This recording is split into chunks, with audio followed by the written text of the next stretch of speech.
നമ്മള് തോട്ടിൽ കിടന്ന് നീന്തുന്നതേ ഉള്ളൂ.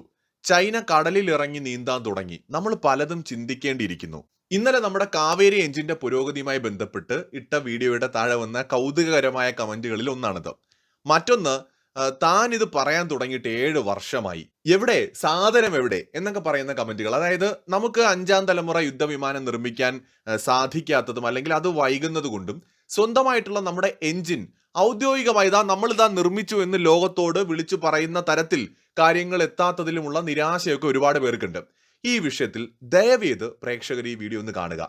ഒരുപാട് പേരുടെ സംശയങ്ങൾക്കുള്ള ഉത്തരം കൃത്യമായി ഈ വീഡിയോയിൽ പറയാനായിട്ട് ശ്രമിക്കാം. നമുക്ക് എവിഡൻസ് വെച്ച് തന്നെ സംസാരിക്കുകയും ചെയ്യാം. രണ്ടാമത്, ഇന്നലെ നമ്മുടെ ഇന്ത്യ വളരെ വലിയൊരു മുന്നേറ്റം നമ്മുടെ ഇസ്രോയുടെ നേതൃത്വത്തിൽ ഉണ്ടാക്കിയിട്ടുണ്ട്. അമേരിക്ക, റഷ്യ, ചൈന ഈ 3 രാജ്യങ്ങൾക്ക് ശേഷം 4ാമത്തൊരു രാജ്യം സ്പേസിൽ വെച്ച് 2 സാറ്റലൈറ്റുകളെ തമ്മിൽ അൺഡോക്ക് ചെയ്യുന്ന ഒരു ടെക്നോളജി വികസിപ്പിച്ചെടുത്തിരിക്കുകയാണ്. ഇന്നലെയായിരുന്നു അതിന്റെ വിക്ഷേപണം. സ്പേഡെക്സ് എന്ന് പറയുന്ന ആ ഒരു മിഷൻ അതൊരു വലിയ വിജയമായി മുന്നേറുകയാണ്. ഈ വീഡിയോയിലേക്ക് പോകുന്നതിന് മുമ്പ് 1-2 കാര്യങ്ങൾ കൂടി പറയാം. ബഹിരാകാശ രംഗത്ത് അമേരിക്കയും ചൈനയും വെല്ലുന്ന തരത്തിൽ, അവരോട് കിടപിടിക്കുന്ന തരത്തിലാണ് ഇന്ത്യയുടെ വളർച്ച.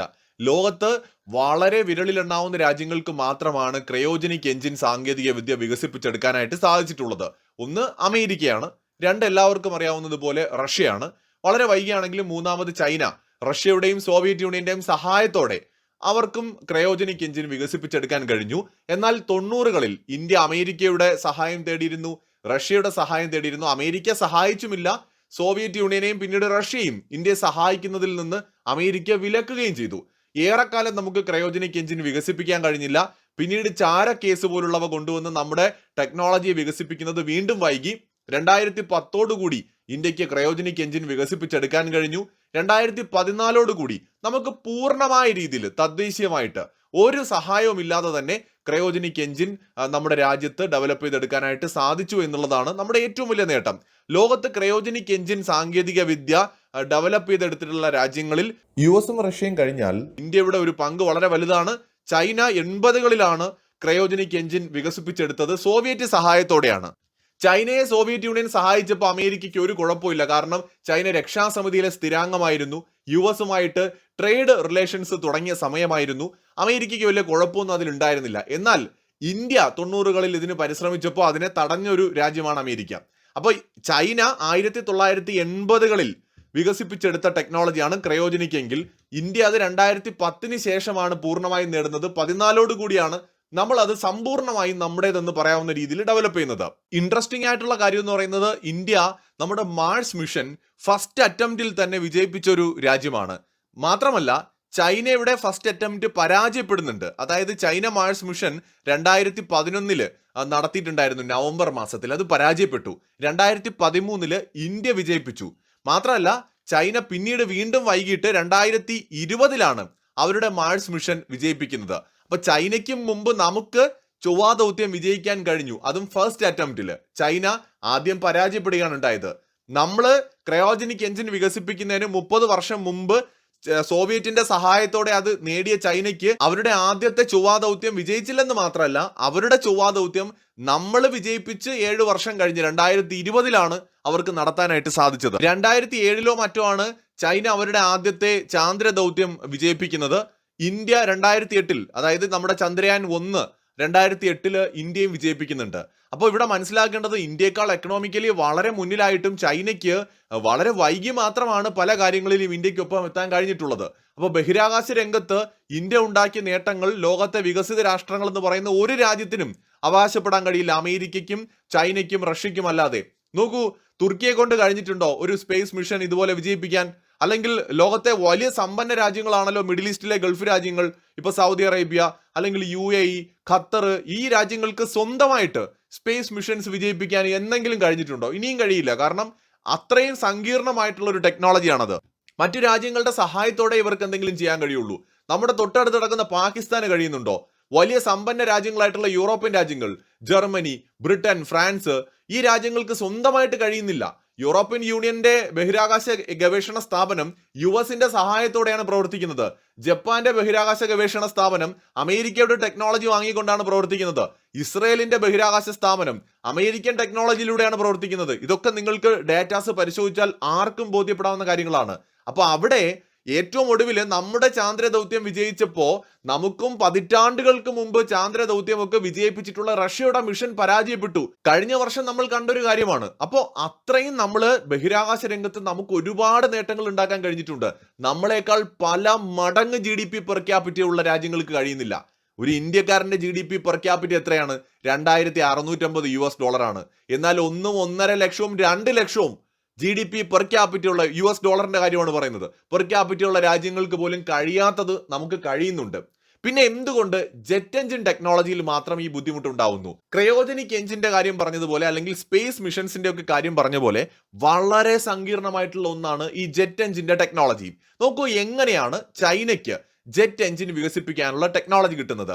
ചെങ്ഡു J7 എന്ന് പറയുന്ന ചൈനയുടെ ആദ്യത്തെ എയർക്രാഫ്റ്റ്, ഇത് MiG-21 എന്ന് പറയുന്ന സോവിയറ്റ് എയർക്രാഫ്റ്റിന്റെ മാതൃകയിൽ പേര് മാറ്റി ചൈന ലൈസൻസ് ഉപയോഗിച്ചുകൊണ്ട് നിർമ്മിച്ച ഒരു എയർക്രാഫ്റ്റ് ആണ്.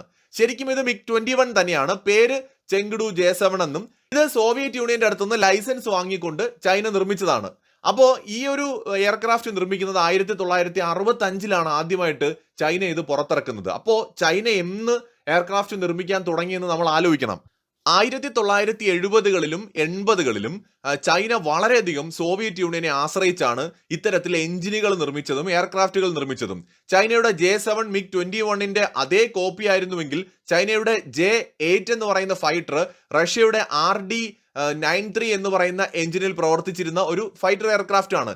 J10 എന്ന് പറയുന്ന ഇപ്പോഴും ചൈനയുടെ കൈവശമുള്ള ഒരു എയർക്രാഫ്റ്റ് ഉണ്ട്. ഇത് ആദ്യ പറക്കൽ നടക്കുന്നത് 1998ലാണ്. ഈ ഒരു എയർക്രാഫ്റ്റ് പ്രധാനമായിട്ടും സോവിയറ്റ് റഷ്യൻ എഞ്ചിനിലാണ് പ്രവർത്തിക്കുന്നത്. 31F എന്ന് പറയുന്ന എഞ്ചിനാണ്. ഇത് Su-27 എന്ന് പറയുന്ന എയർക്രാഫ്റ്റിൽ ഉപയോഗിക്കുന്ന അതേ എഞ്ചിൻ, അതേ ടെക്നോളജി ഒക്കെ തന്നെയാണ് ഇവർ ഈ J10ൽ ഉപയോഗിച്ചിരിക്കുന്നത്.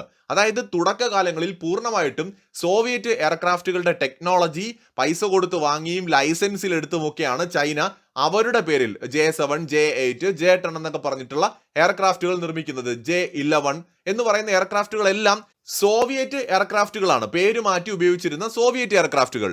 എന്തിന്? ചൈനയുടെ കൈവശമുള്ള സ്റ്റെൽത്ത് ക്യാപ്പബിലിറ്റി ഉള്ള ഈ പറയുന്ന 5ാം തലമുറ യുദ്ധവിമാനമില്ലേ, അതിൽ ഉപയോഗിക്കുന്ന എഞ്ചിൻ പോലും സോവിയറ്റ് എഞ്ചിനായിരുന്നു.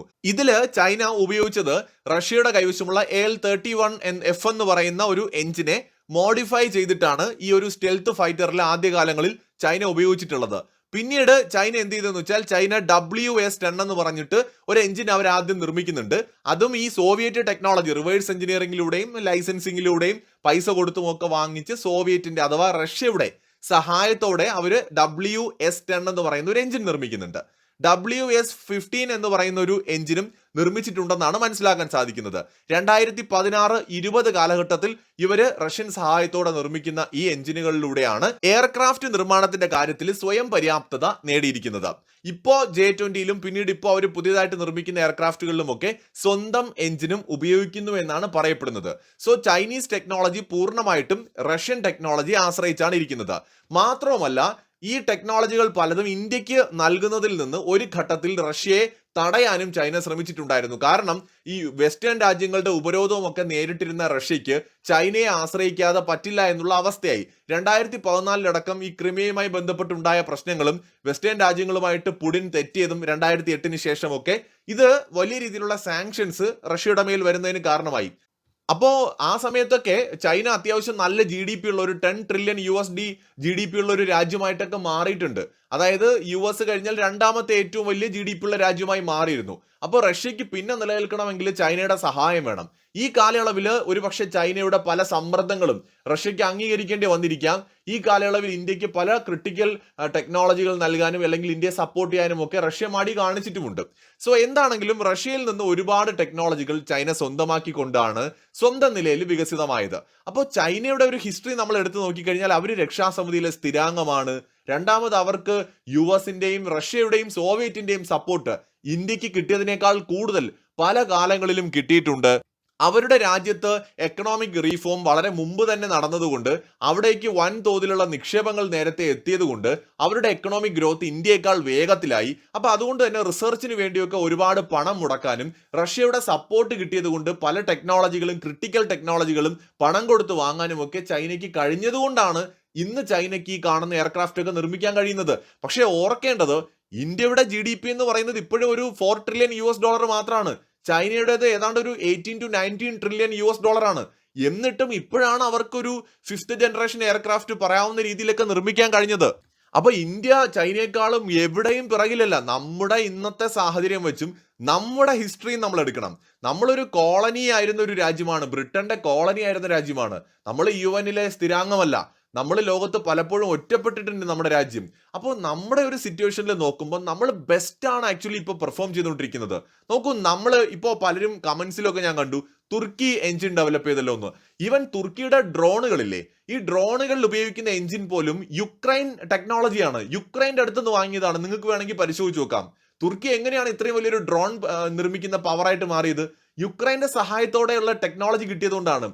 F-16 US അടുത്ത് നിന്ന് ലൈസൻസ് വാങ്ങിച്ച് തുർക്കി മാനുഫാക്ചർ ചെയ്തിട്ടുണ്ട്, എഞ്ചിൻസും മറ്റുമൊക്കെ. അതിന്റെ ഒരു എക്സ്പീരിയൻസ് കൊണ്ടൊക്കെയാണ് തുർക്കിക്ക് ഇപ്പോൾ സ്വന്തമായിട്ട് തരക്കേടില്ലാതെ ഒരു എഞ്ചിൻ നിർമ്മിക്കാൻ പറ്റിയത്.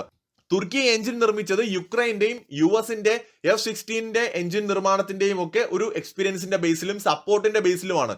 ഒരു നാറ്റോ മെമ്പർ ആയതുകൊണ്ട് തന്നെ പല രാജ്യങ്ങൾക്കും കിട്ടാത്ത പല ക്രിട്ടിക്കൽ ടെക്നോളജീസും തുർക്കിക്ക് കിട്ടിയിട്ടുമുണ്ടായിരുന്നു. ഇങ്ങനെയാണ് തുർക്കി വലിയൊരു ഇപ്പൊ ഈ പറയുന്ന തരത്തിലൊക്കെ സംസാരിക്കുന്ന നിലയിലേക്ക് എത്തിയത്. അല്ലാതെ തുർക്കിക്ക് ഈ പറയുന്ന ഇന്ത്യയുമായിട്ട് കമ്പയർ ചെയ്യുമ്പോൾ ഭയങ്കരമായിട്ടുള്ള എന്തെങ്കിലും അച്ചീവ്മെന്റ്സ് അവർക്ക് അവകാശപ്പെടാനൊന്നുമില്ല. ജസ്റ്റ് ഒരു US പ്രോക്സി എന്നോ അല്ലെങ്കിൽ ജസ്റ്റ് ഒരു യുഎസിന്റെ ഒരു അടിമ രാജ്യം എന്നതിനപ്പുറം. നോക്കൂ, നാറ്റോ മെമ്പറാണ് തുർക്കി എന്നത് ആരും മറന്നു പോകരുത്. ആർക്കും പരിശോധിക്കാം. യുക്രൈന്റെ സപ്പോർട്ടാണ് തുർക്കിയുടെ ഡ്രോൺ നിർമ്മാണത്തിലും ഇപ്പോ അവരുടെ എഞ്ചിൻ നിർമ്മാണത്തിലും ഒക്കെ അവരെ ഹെൽപ്പ് ചെയ്തിട്ടുള്ളത്.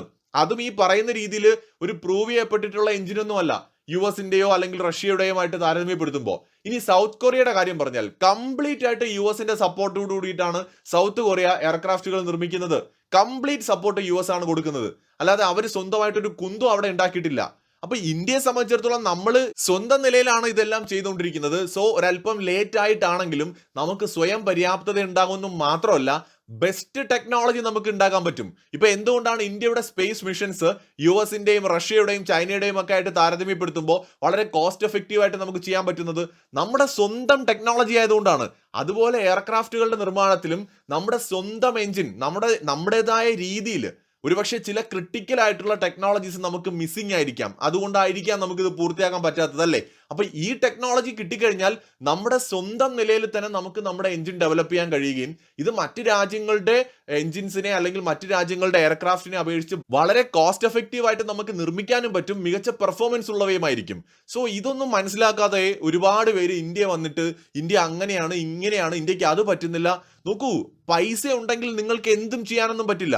അങ്ങനെയാണെന്നുണ്ടെങ്കിൽ ലോകത്തെ ഏറ്റവും വികസിതമായ രാഷ്ട്രങ്ങളൊക്കെ അത് ചെയ്യേണ്ടതാണ് അല്ലേ? എന്തുകൊണ്ടാണ് ഖത്തർ ലോകത്തിലെ ഏറ്റവും വികസിത രാഷ്ട്രങ്ങളിൽ ഒന്നല്ലേ? ഖത്തറിന്റെ GDP പെർ ക്യാപിറ്റ എന്ന് പറയുന്നത് ഏതാണ്ട് $1.5 ലക്ഷം മുകളിലാണ്. നോക്കൂ, ഇന്ത്യയുടെ GDP പെർ ക്യാപിറ്റ എന്ന് പറയുന്നത് വെറും $2,650 ആണ്. ഖത്തറിന്റെ ഏതാണ്ട് $1.5 ലക്ഷം വരെ വന്നിട്ടുണ്ട്. ലക്സംബർഗ് അങ്ങനെയൊക്കെയുള്ള അതിസമ്പന്ന രാജ്യങ്ങൾക്ക് എന്തുകൊണ്ടാണ് ഇത് നിർമ്മിക്കാൻ കഴിയാത്തത്? എന്തുകൊണ്ടാണ് സൗദി അറേബ്യക്ക് നിർമ്മിക്കാൻ കഴിയാത്തത് സ്വന്തമായിട്ട് എയർക്രാഫ്റ്റ്? അവർക്ക് പണമുണ്ട്, അവിടെ പോപ്പുലേഷൻ ഉണ്ട്, അവര് വളരെ വികസിതമാണല്ലോ. എന്തുകൊണ്ടാണ് കഴിയാത്തത്? സൗദി എണ്ണ സമ്പന്നമായ ഒരു രാജ്യമാണ്, അപ്പൊ പണത്തിന്റെ കുറവല്ല. അപ്പൊ നമ്മുടെ കയ്യിൽ പണം ഉണ്ടെങ്കിൽ മാത്രം നമുക്ക് എല്ലാം നേടാനൊന്നും പറ്റില്ല. ഇപ്പൊ US ആണെങ്കിലും ഇപ്പോൾ സോവിയറ്റ് യൂണിയൻ ആണെങ്കിലും ഇവരൊക്കെ തന്നെ ഈ ടെക്നോളജീസ് സ്വന്തമാക്കിയ കാലഘട്ടം നമ്മളാരും മറന്നു പോകരുത്. എന്നാണ് US അല്ലെങ്കിൽ ബ്രിട്ടനും സോവിയറ്റ് യൂണിയനും ഒക്കെ സ്വന്തമായിട്ട് എയർക്രാഫ്റ്റുകൾ നിർമ്മിക്കുന്നത് അല്ലെങ്കിൽ എഞ്ചിനുകൾ വികസിപ്പിച്ചെടുക്കുന്നത്? രണ്ടാം ലോക മഹായുദ്ധ കാലത്താണ്. ഇതില് ജർമ്മനിയുടെ പങ്കും വളരെ വലുതാണ്. അതായത് 1940-കളില് അതുപോലെ 30-കൾക്കും 40-കൾക്കും ഇടയിലാണ് ജർമ്മനിയിൽ ഈ എഞ്ചിൻ നിർമ്മാണവും അതുപോലെ എയർക്രാഫ്റ്റുകളുടെ നിർമ്മാണവും ഒക്കെ നടക്കുന്നത്. 40-കളിലാണ് US, UK, സോവിയറ്റ് യൂണിയൻ പോലെയുള്ള രാജ്യങ്ങൾ, ഫ്രാൻസ് ഇവരൊക്കെ തന്നെ എയർക്രാഫ്റ്റുകൾ നിർമ്മിക്കുന്നത്. 70-കൾക്ക് ശേഷമാണ് ചൈന ഈ ഒരു കാര്യത്തിലേക്ക് വരുന്നത്. അതുവരെ ചൈനയ്ക്ക് പോലും കഴിയുന്നത് സോവിയറ്റിന്റെ സഹായം കൊണ്ടാണ്. ഇല്ലായിരുന്നെങ്കിൽ ചൈനയ്ക്കും പറ്റില്ല. അപ്പൊ US, UK, France, Soviet union, Germany ഈ രാജ്യങ്ങൾ രണ്ടാം ലോക യുദ്ധത്തിൽ പങ്കെടുത്ത രാജ്യങ്ങളാണ്. അവർ ആ കാലത്ത് യുദ്ധകാലം നമുക്കറിയാം, ടെക്നോളജി ഏറ്റവും വേഗത്തിൽ വികസിപ്പിക്കപ്പെടുന്ന ഒരു കാലഘട്ടമാണ്. അന്നാണ് ഇതെല്ലാം സംഭവിക്കുന്നത്. അന്നാണ് മനുഷ്യൻ ചന്ദ്രനിൽ എത്തുന്നത്. അന്നാണ് സ്പേസ് മിഷൻസ് നടക്കുന്നത്. അപ്പോൾ ആ കാലം നമ്മൾ മറക്കല്ലേ. രണ്ടാം ലോക മഹായുദ്ധവും അതിനുശേഷമുള്ള ശീതയുദ്ധ കാലത്തും ഉണ്ടായ ഒരു ടെക്നോളജി രംഗത്തെ ഒരു കുതിച്ചുചാട്ടമുണ്ട്. അതൊരിക്കലും കോളനി വൽക്കരണത്തിൽ പെട്ടുകിടന്ന നമ്മുടെ ഇന്ത്യയിൽ ഉണ്ടായിട്ടില്ല. നമ്മുടെ ഇന്ത്യ സ്വാതന്ത്ര്യം നേടിയതിനു ശേഷം ദാരിദ്ര്യത്തെ എങ്ങനെ തുടച്ചു മാറ്റാം, ജനങ്ങൾക്ക് എങ്ങനെ ജോലി കൊടുക്കാം, എങ്ങനെ ഇവിടെ എല്ലാവർക്കും ഇടയിൽ ഒരു യൂണിറ്റ് കൊണ്ടുവരാം, എങ്ങനെ നമ്മുടെ ഭരണ സംവിധാനങ്ങൾ മെച്ചപ്പെടുത്താം, എങ്ങനെ ആഭ്യന്തര പ്രശ്നങ്ങളെ പരിഹരിക്കാം, പാകിസ്ഥാനുമായിട്ടുണ്ടായ യുദ്ധം, ചൈനയുമായിട്ടുണ്ടായ യുദ്ധം, വടക്കിഴക്കൻ സംസ്ഥാനങ്ങളിൽ നിരന്തരമായിട്ടുണ്ടായ പ്രശ്നങ്ങൾ, ശ്രീലങ്കയുമായിട്ടുണ്ടായ പ്രശ്നം, ബംഗ്ലാദേശ് എന്ന് പറയുന്ന ഒരു വലിയ വിഷയം, ഇങ്ങനെ എത്രയെത്ര പ്രശ്നങ്ങളെയാണ് നമുക്ക് അഭിമുഖീകരിക്കേണ്ടി വന്നത്. എന്നാൽ ഈ ഒരു കാലത്ത് നമ്മുടെ ടെക്നോളജി എന്നിട്ടും നമുക്കൊരു പരിധിവരെ പല മേഖലയിലും ഡെവലപ്പ് ചെയ്തെടുക്കാൻ കഴിഞ്ഞു എന്നതാണ്. അതുകൊണ്ടാണ് 74 നമുക്ക് ആണവായുധം വികസിപ്പിച്ചെടുക്കാൻ കഴിയുന്നത്. ചൈന ആണവായുധം വികസിപ്പിച്ച് ഏതാനും വർഷങ്ങൾ കഴിഞ്ഞപ്പോൾ നമുക്കത് കഴിഞ്ഞു. നമ്മൾ നിർമ്മിച്ച ഏതാണ്ട് 2 പതിറ്റാണ്ടിന് ശേഷമാണ് പാകിസ്ഥാൻ അതുപോലെ ഒന്നും നിർമ്മിക്കാൻ കഴിഞ്ഞത്. അതും ചൈനയുടെയും അമേരിക്കയുടെയും ഒക്കെ സഹായത്തോടെയാണ്, സ്വന്തം നിലയിലല്ല. അപ്പൊ നമ്മൾ സ്ട്രഗിൾ ചെയ്തിട്ടുള്ള ഒരു നമ്മുടെ ചരിത്രമുണ്ട്. നമ്മുടെ ചരിത്രം ചൈനയുടേത് പോലത്തെ ഒരു ചരിത്രമല്ല. ചൈനയുടേത് ഒരു ഏകാധിപത്യ രാജ്യം കൂടിയാണ്. അവര് 2ാം ലോക മഹായുദ്ധത്തിൽ പങ്കെടുത്ത ഒരു രാജ്യമാണ്. രണ്ടാമത് ഏകാധിപത്യ ഭരണമാണ്. അവിടെ സിംഗിൾ പാർട്ടി മാത്രമേ ഉള്ളൂ. അവിടെ അവര് നടപ്പിലാക്കിയ പോളിസീസ് ഇന്ത്യയിൽ അത്ര എളുപ്പത്തിൽ നടക്കാൻ പോകുന്നില്ല. മറ്റൊരു കാര്യം, അവർ UN രക്ഷാസമിതി അംഗമാണ്. ഒപ്പം അവർ സോവിയറ്റുമായിട്ട് ഹിസ്റ്റോറിക്കലി അവർക്കുള്ള റിലേഷൻ, പിന്നീട് റഷ്യയുമായിട്ട് അവർ പുലർത്തുന്ന റിലേഷൻ, ഇതിലൂടെ അവർക്ക് കിട്ടിയിട്ടുള്ള ടെക്നോളജി, അവരുടെ രാജ്യത്തിന്റെ ജിയോഗ്രഫിക്കൽ പൊസിഷൻ, വലിപ്പം, അവരുടെ രാജ്യത്ത് US ഭാഗത്തു നിന്നുണ്ടായ ഇൻവെസ്റ്റ്മെന്റ്, വെസ്റ്റേൺ രാജ്യങ്ങളുടെ ഭാഗത്തു നിന്നുണ്ടായ ഇൻവെസ്റ്റ്മെന്റ്, അതിലൂടെ അവരൊരു മാനുഫാക്ചറിങ് ഒരു കൺട്രി ആയിട്ട് മാറിയത് ഒക്കെ അവരുടെ ഒരു ഗ്രോത്തിന്റെ ഒരു ഫാക്ടറാണ്. ഭാഗ്യം എന്ന് പറയുന്നതും ഒരു പ്രധാന ഘടകമായിരുന്നു ചൈനയ്ക്ക്. എന്നാൽ നമ്മുടെ രാജ്യം എങ്ങനെയാണ് അതിന്റെ മുന്നിൽ മോശമായി പോകുന്നത്? ലോകത്ത് അമേരിക്കയ്ക്കും റഷ്യയ്ക്കും കഴിഞ്ഞിട്ടുള്ള പലതും നമ്മുടെ ഇന്ത്യക്ക് ചെയ്യാൻ കഴിഞ്ഞിട്ടുണ്ട്. ഞാൻ ചൈനയുടെ പേര് പറയാത്തത് ബോധപൂർവമാണ്. ചൈന പലതും സോവിയറ്റിന്റെ സഹായത്തോടെയാണ് ചെയ്തിട്ടുള്ളത്. സോവിയറ്റിൽ നിന്ന് കടമെടുത്തതാണ്. ഞാൻ നേരത്തെ പറഞ്ഞു, അവരുടെ എയർക്രാഫ്റ്റ് അടക്കം. എന്നാൽ ഇന്ത്യ അങ്ങനെ ആയിരുന്നില്ല. ഇന്ത്യ തദ്ദേശീയമായിട്ട് തന്നെയാണ് പല ടെക്നോളജികളും വികസിപ്പിച്ചെടുത്തത്. റഷ്യയുടെ സഹായം പലപ്പോഴും നമുക്ക് കിട്ടിയിട്ടുണ്ട്. പക്ഷെ ചൈനയ്ക്ക് കിട്ടിയതുമായി താരതമ്യപ്പെടുത്തുമ്പോൾ വളരെ കുറവാണെന്ന് മാത്രമല്ല US നമ്മളെ പലപ്പോഴും സഹായിച്ചിട്ടൊക്കെ ഉണ്ട്, ഇല്ലെന്ന് നമുക്ക് പറയാൻ പറ്റില്ല. പക്ഷെ ക്രയോജനിക് എഞ്ചിൻ പോലെ വളരെ ക്രിട്ടിക്കൽ ആയിട്ടുള്ള ടെക്നോളജി ഇന്ത്യക്ക് കിട്ടാതിരിക്കാനും അവർ കളിച്ചിട്ടുണ്ട്. അങ്ങനെയുമുണ്ട് ചില കാര്യങ്ങൾ. അപ്പൊ ഇവിടെ നമ്മൾ കാണേണ്ടത്, നമ്മൾ ഒരുപാട് സ്ട്രഗിൾ ചെയ്തിട്ടും നമ്മൾ ഈ വേൾഡിലെ ടോപ്പ് ലെവലിൽ നിൽക്കുന്ന US അല്ലെങ്കിൽ റഷ്യയ്ക്കും ചൈനയ്ക്കും മാത്രം പറ്റിയിട്ടുള്ള കാര്യങ്ങൾ നമ്മൾ ചെയ്തുവെങ്കിൽ നമ്മൾ ഒട്ടും മോശമൊന്നുമല്ല. അപ്പൊ ഇത് പലരും വന്നിട്ട് ഹാലിനെ കുറ്റം പറയുകയാണ്. നോക്കൂ, ഒരു തേജസ് ഉണ്ടാക്കാൻ നമുക്ക് കഴിഞ്ഞില്ലേ? ജസ്റ്റ് കാത്തിരിക്കൂ. ചൈന 30-40 വർഷം കൊണ്ടൊക്കെയാണ് ഇന്ന് ഈ കാണുന്ന കാര്യങ്ങൾ ഡെവലപ്പ് ചെയ്തെടുത്തത്. ഇന്ത്യയുടെ പോലത്തെ ഒരു സാഹചര്യം ആയിരുന്നില്ല ചൈനയുടേത്. സോ നമുക്ക് ഈ ടെക്നോളജി ഡെവലപ്പ് ചെയ്തെടുക്കുക എന്ന് പറയുന്നത് അങ്ങ് ഓടിച്ചെന്ന് പറ്റുന്ന ഒരു കാര്യമല്ലല്ലോ. അതിന് അതിൻ്റെതായ സമയമെടുക്കും. ബഹിരാകാശ രംഗത്ത് തന്നെ കണ്ടില്ലേ നമ്മൾ ഇന്ന് എത്രയും വലിയൊരു പവറായി മാറിക്കൊണ്ടിരിക്കുകയാണെന്ന്. അതുപോലെ എയർക്രാഫ്റ്റുകളുടെ നിർമ്മാണത്തിലും എഞ്ചിൻ നിർമ്മാണത്തിലും ഒക്കെ നമുക്ക് മുന്നേറാൻ കഴിയും. അല്പ സമയമെടുത്തിട്ടാണെങ്കിൽ കൂടി നമ്മുടെ രാജ്യം ലോകത്തെ ഏറ്റവും മികച്ച രാജ്യങ്ങളുടെ കൂട്ടത്തിൽ ഒന്നാകും. അതിലൊരു തർക്കവുമില്ല. മറ്റൊരു വീഡിയോയുമായി വീണ്ടും കാണാം.